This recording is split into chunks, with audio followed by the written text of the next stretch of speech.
अस्सलाम वालेकुम वरहमतुल्लाह। कुछ दिन हुए एक बचपन के दोस्त की कॉल आई। ये इमरान खान साहब की गिरफ्तारी के अगले दिन की बात है। छूटते ही एक बड़ा सारा कहका लगाया और फरमाने लगे कि मैंने तो आपसे अफसोस के लिए फ़ोन किया है। मैंने दरियाफ्त किया कि इस बात का अफसोस, तो मालूम हुआ कि इमरान खान साहब की गिरफ्तारी ही की बात हो रही है। उन्हें कोई काम आन पड़ा और फ़ौरन ही वो फ़ोन बंद कर गए। वगरना मैं उन्हें बताता कि मुझे अफसोस तो है और बहुत शदीद है, लेकिन इमरान खान की गिरफ्तारी का नहीं है। उस वक्त तक मैंने कोर्ट की प्रोसीडिंग्स नहीं फॉलो नहीं कर सका था, जजमेंट नहीं पढ़ रखी थी। तो दो ही सूरतें थी। एक सूरत तो ये थी कि शायद वाकई कोई जुर्म है जिस पर सज़ा दी गई है, जिस सूरत में गिरफ्तारी पर यकीनन कोई अफसोस नहीं बनता। दूसरी सूरत ये हो सकती थी कि वो इस माफिया की, जिसको हम पीडीएम के नाम से जानते हैं, और उसके सहूलतकारों को उनकी मुखालफत की सज़ा के तौर पर उन्हें गिरफ्तार किया गया है। तो इस सूरत में ज़्यादा अफसोस इसलिए नहीं बनता क्योंकि छोटी मोटी कुर्बानियाँ तो इस तरह की मुकाबले में, इस तरह की जदोजहद में देनी ही पड़ती हैं।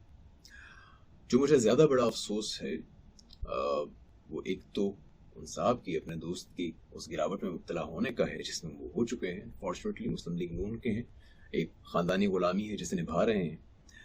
लेकिन जिस जश्न को वो मना रहे थे इमरान खान की गिरफ्तारी पर, मुझे ये यकीन है, बल्कि मुझे मालूम है कि उन्होंने उस जश्न से पहले उस जजमेंट को खोलकर भी नहीं देखा होगा। उन्हें बिल्कुल मालूम नहीं है कि क्या बात हुई, क्या सबूत पेश किए गए और किस मज़हक़ाख़ीज़ी से उस केस को अंजाम तक पहुंचाया गया। उस वक्त तक मुझे भी मालूम नहीं था क्योंकि मैंने जजमेंट नहीं पढ़ी थी और उससे पहले मैं कोई राय नहीं दिया करता। लेकिन इमरान खान अगर गलत भी होता तो भी वो गिरावट तो मौजूद थी ही उनके लिए, क्योंकि उन्होंने उसके गलत होने या सही होने को जाने बगैर उस पर जश्न मनाने का आगाज कर दिया हुआ था। तो ये बहरहाल इतनी मुनाफिकत तो तमाम मुस्लिम लीगियों की घटी में पड़ी है। और जो मैं मुस्लिम लीगियों के हवाले से पहले अर्ज कर चुका हूँ, मुस्लिम लीग के हमायतियों के हवाले से, अनफॉर्चुनेटली उन दोनों बातों का इतलाक मेरे इस बचपन के दोस्त पर भी होता है। और मुझे ये भी मालूम है कि इनमें इतनी अहलियत भी शायद नहीं है कि जजमेंट पढ़ के कुछ अंदाज़ा लगा सकते। एक अमूमी मुस्लिम लीगी हिमायती के हवाले से बात कर रहा हूँ। Exceptions are there definitely. तो बहरहाल उस पर मज़ीद क्या बात की जाए। एक जो अफसोस इंसाफ की सिचुएशन पर है वो तो वैसे ही मुस्तकिल है, उस पर भी क्या मज़ीद बात करनी कि अदलिया के मोअज़्ज़ज़ होने की एक हसरत ही है कि कभी हो सके। एक बड़ा अफसोस, और ये बात मैं बहुत क्लैरिटी के साथ करना चाहता हूँ, बल्कि आज की वीडियो का मकसद ही ये है कि दो बातों में मैं बहुत बेतकल्लुफ़ी से कुछ क्लैरिटी दे सकूँ।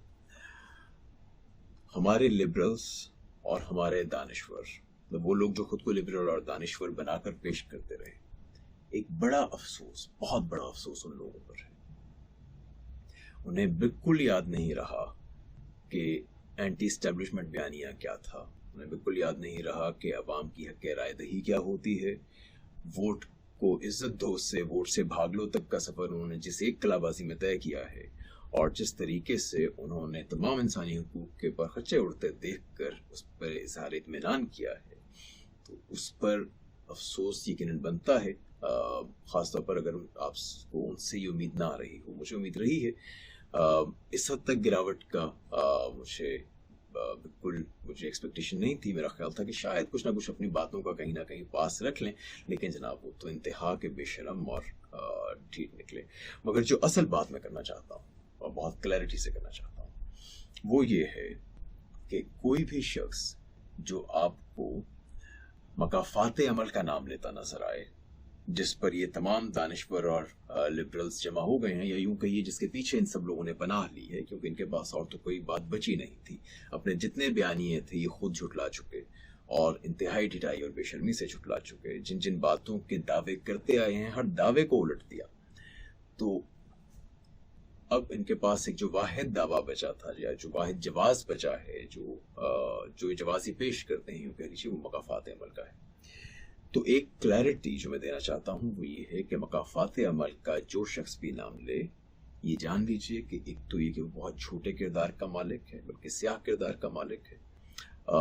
हो सकता है कि साइकोपैथिक टेंडेंसीज भी रखता हो, उसका अखलाकियात से ताल्लुक बहुत कम है, हो सकता है सेडिस्ट हो, ये इस बात का भी इम्कान है कि बिकाऊ हो, और अहमक तो यकीनन है। इसकी वजह क्या है? इसकी उसूली वजह اور اس کی इतलाकी वजह मैं पेश किए देता हूँ। देखिए, उसूली तौर पर जब आप किसी मामले पर ये कह देते हैं कि ये मकाफात अमल है और उससे आप उस वाक़े को या उस वाक़यात के तसलसल को जस्टिफाई करने की कोशिश कर रहे होते हैं, तो बुनियादी तौर पर आप ये कह रहे होते हैं, आप ये मान रहे होते हैं कि अच्छा जो हो रहा है वो हो तो गलत रहा है, मतलब वो हो तो जुल्म रहा है, अपनी फेस वैल्यू पे वो जुल्म है, लेकिन वो जुल्म इसलिए जायज़ है क्योंकि जिस पर हो रहा है, जो इस वक्त मजलूम है, उसके हाथों भी कभी किसी के साथ कोई ज़्यादती हो चुकी है और ये उसको बदला मिल रहा है। तो उसूली तौर पर आपने ये मान लिया कि जिस शख्स के बारे में आप मकाफात अमल का जवाज़ दे रहे हैं, जिस शख्स के खिलाफ इक़दामात पर आप मकाफात अमल का जवाज़ दे रहे हैं, इस वक्त के फ्रेमवर्क में वो शख्स मजलूम है। जब ये चीज़ मकाफात अमल का नाम लेते साथ ही उसूली तौर पर आप तस्लीम कर चुके हैं, तो इसका मतलब क्या है? आपने अपने पूरे बयानिए में जिस चीज़ को गोल कर दिया वो उस वक्त का जालिम है। मतलब अगर एक जो दानिश्वर दिखने की कोशिश कर रहा है, ऐसा दानिशगर्द अगर ऐसी बात कर रहा है, तो इसका मतलब ये है कि वो उस वक्त के जालिम की सहूलतकारी कर रहा है और उसकी तासीर तमाम की तमाम मनफी है। मगर आप सोचिए, मतलब कि ऐसे समाज में जिसमें हर वक्त में उस वक्त पे होने वाले जुल्म पर मजलूम को कोई पुरानी बात याद दिलाई जाएगी और जालिम को कुछ नहीं कहा जाएगा, उस समाज की क्या सूरत होगी? इसका मतलब ये होगा कि आप अपना तमाम तर वजन जालिम के पलड़े में, उस वक्त जालिम के पलड़े में डाल रहे हैं। फर्ज कीजिए कि ये आप बहुत खुलूस से भी कर रहे हैं, फर्ज कीजिए कि आप वाकई में आपने कोई कलाबाजियां नहीं लगाई, आप मुनाफिक नहीं है। वैसे तो हमारे यहाँ मुनाफिकीन ही भरे हुए हैं, जितने दानिश्वर बने फिरते थे, इन्होंने अपनी एक एक बात को निगेट कर दिया। एक ज़माने में वो इसके बिल्कुल उलट बात करते रहे हैं, उस वक्त उनको मकाफात अमल भी याद नहीं आती थी, अब याद आ रही है। लेकिन फ़र्ज़ कीजिए कि बीच में कुछ ऐसी एक्सेप्शंस हैं कि जो वाकई में पुरखुलूस हो के मकाफात अमल की बात करती हैं, तो उनका भी मुआशरे पर असर क्या है? वो असर ये है कि जब कल को ये वाले मजलूम जब जालिम बन जाएंगे, कल को जब ये जुल्म करने लगेंगे, तो वो उस वक्त के मजलूम को ताने मार रहे होंगे कि देखो तुमने कभी ये किया था और तुम्हारे साथ ये हो रहा है। किसी भी वक्त ये जालिम को ललकारने वाले, उसके सामने खड़े होने वाले, उसके मुकाबले में आने वाले नहीं बनेंगे। तो इनका तमाम का तमाम किरदार मनफी है और अगर ये इस तरह से जालिम की सबूतकारी करते रहेंगे तो यकीनन जुल्म के फैलाने में ये अपना पूरा किरदार अदा कर रहे हैं। भाई, अगर आप स्पाइनलेस हैं, अगर आप में इतनी हिम्मत नहीं है, हौसला नहीं है कि आप जालिम को कुछ कह सकें, तो आप खामोश रह जाइए। लेकिन यहाँ पर तो ऐसे ऐसे जोकर हैं और ऐसे ऐसे सीरियस जोकर हैं, मुज़म्मिल शाह जैसे, कि वो तो गोया, मतलब आप यूँ समझिए कि घर में डाकू घुस आए हैं, उन्होंने घर वालों को बांध रखा है, उनको बांध के वो उन पर टॉर्चर कर रहे हैं और ये साहब सामने कुर्सी रखे इत्मीनान से बैठे बता रहे हैं कि अरे भाई ये तो कुछ भी नहीं है, पिछली मरतबा इन्होंने तो एक शख्स को गोली भी मार दी थी। ये क्या तमाशा है यार, मतलब शेमलेस, एक्सट्रीमली शेमलेस। मतलब मुज़म्मिल शाह वो चीज़ें अंदर लेकर आता है कि जिससे तहरीक इंसाफ का कोई ताल्लुक भी नहीं रहा। कि देखिए जी, फलां वक्त में तो उसको ये भी हो गया था और फलां वक्त में ये भी हो गया था। So what? आप वक्त के जालिम की सहूलतकारी कर रहे हैं और तमाम तर अपना जोर लगा रहे हैं मजलूम को ताने देने में। तो ऐसे लोगों से होशियार रहिए, ऐसे लोगों से बहुत होशियार रहिए। ये तो हो गई एक बात। और जहाँ तक इतलाकी मामलात हैं, मतलब ये लोग जो मकाफात अमल की बात कर रहे हैं, उस बात में कितनी सच्चाई है? अब तो वो ना भी हो, फर्ज कीजिए कि उसमें सच्चाई हो भी, तब भी उसूल ये है कि आपने वक्त के जालिम के खिलाफ खड़े होना है, वक्त के मजलूम का साथ देना है, तभी आप समाज को बेहतरी की तरफ लेकर जाएंगे।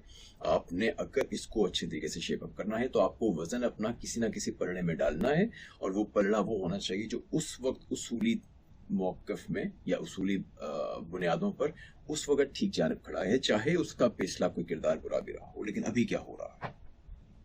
एक तो खैर मकाफात अमल का उस तरह का ताल्लुक है ही नहीं। मतलब हम जानते हैं कि ये दारुल अमल है, ये दारुल जज़ा नहीं है। आपको जज़ा और सज़ा एक और जहान में मिलेगी। तो इस्लाम में मकाफात अमल का एक दायरा है, मगर वो दायरा बहुत मुख्तलिफ है जो ये बातें की जाती हैं इनसे, इसलिए ये सब तो वैसे ही बकवास है। लेकिन बहरहाल जो बातें ये लोग करते भी हैं, ये लोग कहते हैं कि तहरीक इंसाफ के दौर में भी ये हुआ, झूठ बोल रहे हैं।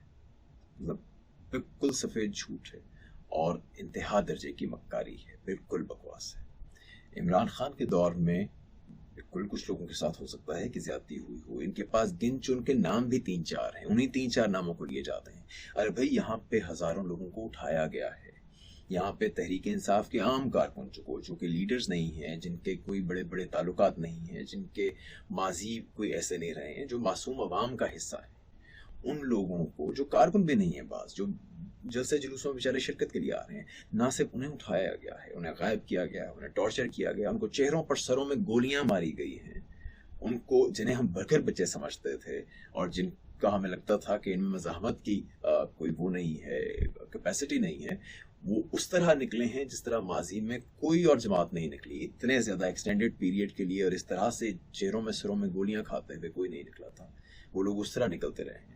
آپ نے انہیں اس طرح کرش کیا ہے جس طرح ماضی میں کبھی نہیں کیا گیا، ضیاء کے دور میں نہیں کیا گیا، بھٹو کے دور میں نہیں کیا گیا، اس طرح کا ٹارچر نہیں کیا گیا. آپ مطلب ان ادوار میں اگر کسی کو اٹھایا بھی گیا ہے تو اس کو اٹھایا گیا ہے کہ جس کے ساتھ آپ کا مسئلہ ہے. عام ورکر کو اگر اٹھایا گیا ہے تو 2-4 دن رکھ کے چھوڑ دیا گیا ہے. یہاں پہ تو لوگ غائب کیے گئے ہیں، نہ صرف لوگ غائب کیے گئے ہیں، ان کے گھر والوں تک پہنچا گیا ہے، گھر والے اٹھا لیے گئے ہیں، ان کی ماں اور بہنوں کی عزت پر ہاتھ ڈالا گیا ہے. یار ایسا ظلم کبھی نہیں ہوا، اس کے پاسنگ بھی کبھی نہیں ہوا. اور پھر یہ جو سکیل ہے جو ہزاروں لوگوں کے ساتھ ہو رہا ہے، مطلب یہ جو گرفتار ہوئے ہیں وہ ہزاروں میں، ایسا تو کبھی اس اسکیل پہ کبھی معاملہ پہنچا ہی نہیں ہے، نہ اسکیل پہ اور نہ اس انٹینسٹی پہ. بندہ اپنے اوپر ظلم برداشت کر لیتا ہے، بہت سارے لوگ اپنے اوپر ظلم برداشت کر لیتے ہیں، لیکن گھر والوں کے اوپر ہوتا ظلم دیکھنا مشکل ہوتا ہے. تو بہرحال یہ ہوا ہے اور یہ ہو رہا ہے. تو یہ لوگ جو کہتے ہیں کہ جو مقافات ہیں ہمارے، یہ بالکل بکواس کرتے ہیں. عمران کے دور میں جو 2-4 واقعات ہوئے جس میں آپ یوں کہہ لیجیے کہ اس کی ڈائریکٹ انوالومنٹ دکھائی نہ دینے کے باوجود وہ اس کے خلاف کچھ اقدام نہیں کر سکا، اس پر ہم بھی بولے تھے، اس کے خلاف باتیں بھی کی گئی، لیکن اس میں کچھ بھی اس نوعیت کا نہیں تھا جس نوعیت کا اب کیا جا رہا ہے. رانا ثنا اور عرفان وغیرہ کے بارے میں کچھ باتیں کرتے ہیں، کبھی ایسا نہیں ہوا. فضل الحق، یہ فضل الرحمان صاحب تو ہر دوسرے دن پہنچے ہوتے تھے حکومت گرانے اور پتہ نہیں کیا کیا کرنے.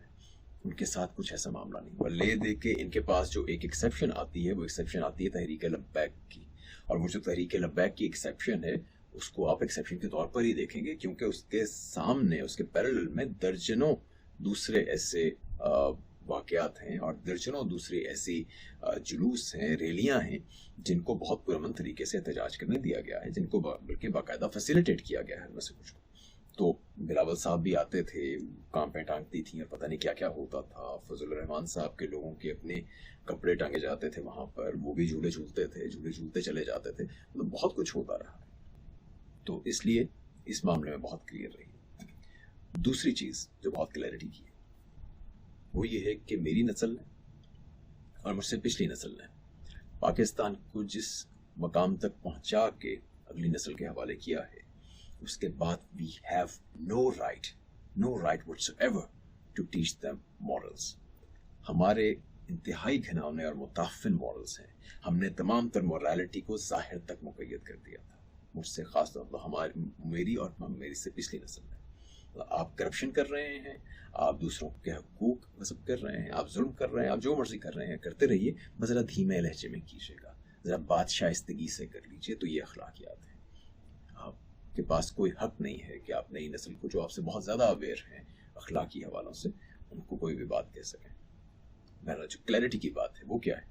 کلیئرٹی کی بات یہ ہے کہ ہم سے پچھلی نسلوں نے، یہ جو بڑے بڑے پروفیسر صاحبان اور دانشور بنے پھرتے ہیں، ان حضرات کی نسلوں نے اور خود میری نسل نے، جس کا تقریباً کوئی بھی حصہ نہیں ہے پاکستان کی کو شیپ اپ کرنے میں، ان نسلوں نے پاکستان کو جس گراوٹ تک، جس تنزل میں مبتلا رکھا ہے، جہاں تک پہنچایا ہے، اور اس کے پہنچانے میں جو ادارے ملوث ہیں، وہ سیاسی ادارے ہوں یا وہ اسٹیبلشمنٹ ہو، بیوروکریسی ہو، عدلیہ ہو، فوج ہو، جو بھی ہو، جس کا بھی جو کردار رہا ہے، جس نے پاکستان کو اس حال میں پہنچایا ہے، وہ اس وقت ایک جگہ پر اکٹھا ہو گیا ہے. ان سب نے ہاتھ ملا لیے ہیں. ان کے مخالف کوئی بھی ہو، ان کے مخالف تحریک انصاف ہو، چاہے جماعت اسلامی ہو، چاہے کوئی بھی پارٹی ہو، ان کے مخالف کوئی بھی کھڑا ہو، تو کلیئرٹی کی بات یہ ہے کہ اگر آپ جس حالت میں آپ کو پاکستان ملا ہے، اگر تو آپ اس پاکستان سے خوش ہیں، اور اگر آپ سمجھتے ہیں کہ ہاں پاکستان کو ایسا ہی ہونا چاہیے تھا، اور یہ سیاسی جماعتیں اور یہ اسٹیبلشمنٹ جس طریقے سے لے کر چلی ہے پچھلے سو مینی ایئرز میں، ویسے ہی چلنا چاہیے تھا، تو پھر تو آپ اس کینسر کا حصہ ہیں، جو کہ کینسر یہ ہے. یہ صرف کوئی نظریاتی سیاست نہیں ہو رہی، یہ کوئی اوپینینس کی جنگ نہیں ہے کہ ہاں ٹھیک ہے ایک بندے کا نظریہ رائٹ کا ہے ایک لیفٹ کا ہے اور وغیرہ وغیرہ. یہ کرپشن کی بات ہے اور وہ کرپشن جو سب کے سامنے ہے. پاکستان کہاں پر اس وقت کھڑا ہے وہ سب کے سامنے ہے. یہ کن کے ہاتھ میں رہا ہے وہ ہم سب کو معلوم ہے. تو اس لیے اس چیز کے بارے میں بہت کلیئر رہیے کہ جن لوگوں نے یہاں تک پہنچایا ہے آپ کو بہرحال ان کی تو مخالفت کرنی ہی ہے. یہ جو سٹیٹس کو ہے اس کے خلاف تو آپ کو کھڑے ہونا ہی ہے. ٹھیک ہے. جو اس کے خلاف کھڑا ہوا ہے اس میں خامیاں ہیں وہ خامیاں بھی بتائیے. اگر وہ ایک اور طرح کا کینسر ہے تو پھر اس سے بھی خود کو دور کیجیے. لیکن کسی بھی درجے میں ان لوگوں کا ساتھ دینا آپ کو معاف نہیں کیا جائے گا. کوئی معاف نہیں کرے گا. تاریخ معاف نہیں کرے گی. اور مجھے بہت حد تک یقین ہے کہ شاید اس چیز کی آپ کو معافی خدا بھی نہ دے کیونکہ یہ گواہی ہے. آپ اگر تو باقاعدہ کھڑے ہو سکتے ہیں کوشش میں شامل ہو سکتے ہیں تو کیجیے. اگر آپ کے پاس اتنے ریسورسز یا اتنا ہمت حوصلہ نہیں ہے تو ووٹ تک ہی رہیے. لیکن بہرحال یہ ووٹ ایک گواہی ہے اور گواہی کے بارے میں قرآن میں بہت سخت الفاظ ہیں. اس کی ایک جو تقدیس ہے وہ بہت زیادہ ہے. تو اس کے تقدس کو محفوظ نظر رکھیے محفوظ خاطر رکھیے اور یہ اپنے ذہن میں بالکل کلیئر ہو جائیں کہ پاکستان کو یہاں تک پہنچانے والوں کا ساتھ ہم نے نہیں دینا. They have proven to be the biggest evils so far. اور اس پہ میں پہلے بھی مسلم لیگ نون کے حوالے سے گفتگو کر چکا ہوں. باقی پارٹیز کے حوالے سے بھی انشاءاللہ کچھ نہ کچھ موقع نہیں مل رہا ہے لیکن عرض کرتا رہوں گا. اور تحریک انصاف کے حوالے سے بھی اس پہ بہت سارے لوگوں کو بہت شکوک رفع ہو جائیں گے. لیکن بہرحال یہ دو کلیئرٹیز. ایک تو مقافات عمل کا جو نام لے وہ دانشور نہیں ہے. اس پہ بھروسہ مت کیجیے. اور آپ نے وقت کے ظالم کے خلاف اور وقت کے مظلوم کے ساتھ کھڑے ہونا ہے تبھی آپ سوسائٹی کو بہتر طرف لے کے جائیں گے. اور دوسری بات یہ کہ آپ نے بہرحال ایولز میں سے لیسر ایول کا ساتھ دینا ہے تاکہ رفتہ رفتہ ہم بہتری کی طرف چل سکیں. آپ نے اس کی خامیوں کو دکھاتے ہوئے بھی اس کی خامیوں کی بارے میں اس کی مخالفت کرتے ہوئے بھی آپ نے اپنا جو ویٹیج ہے اور خاص طور پہ انٹلیکچوئلز نے جو ہمارے حقیقی دانشور ہیں انہوں نے اپنا وزن اس کے پلڑے میں ڈالنا ہے. اور جو لوگ پاکستان کو یہاں تک پہنچا چکے ہیں be very clear about that کہ either you like that state جو آج پاکستان کی ہے جو جہاں تک پچھلے 76 سال میں اس کو پہنچایا گیا ہے اور you have to stand against that status quo کہ جس کی ایپیٹمی جس کا سمبل اس پی ڈی ایم اور اس کے سہولت کار بن چکے ہیں. پی ڈی ایم اور اس کے سہولت کار تو they are the definition of everything that is wrong with Pakistan. تو اس لیے I'm very clear about that and I hope most of you are too. Thank you very much. اگلی مرتبہ تک کے لیے السلام علیکم.